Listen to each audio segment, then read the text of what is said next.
The one long shore of the sedge makes continuous whispers which swell as huge breath, in the open watery looseness where each breeze catches like a rumour and makes their heads nod, turn and murmur.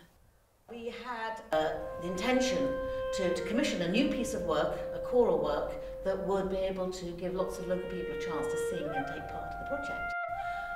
We approached Karen Wimhurst to do this piece. She had this understanding of water and of that journey that rivers make through a landscape and how that changes the landscape and the flora and the fauna and the people that live and work around it. And when afield of them you could lose yourself, and when afield of them you can thatch a roof, and when afield of them a sea of angels' heads. Well, we wanted to find somebody who had a feeling for this particular area and ideally had got long-term connections with it. She has created a set of very beautiful poems that capture really the essence of much of this landscape. Villages, shoulder to shoulder, shiver with every hint of air, fetch and carrying this week's wind, hurrying whilst going nowhere, shielding the river in dense ranks, words, seasoning the stopping. Some of the images have a great clarity and also simplicity, so they kind of bounce off the page in a way which you know can be sung because they're simple words, but they hold something which is really fresh, and that's great for singing. So for me it's also been really capturing those moments which are sort of spontaneously in her poems, which naturally kind of translate into a sung voice.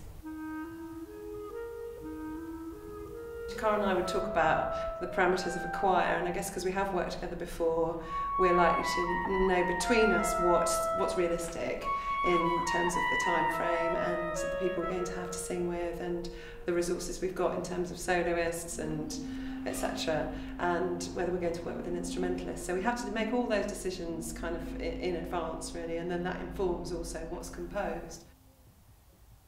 The music arrives and I got it on my computer, so I got it in an email, the scores and then these kind of MIDI files, so I get to hear a kind of synthesised version, and I think it's testament to Karen's music that even those things, which sound like little kind of toy Casios, you can still get the sense that this is beautiful music. And when afield of them you could lose yourself, and when afield of them you can thatch a roof, and when afield of them a sea of angels' heads.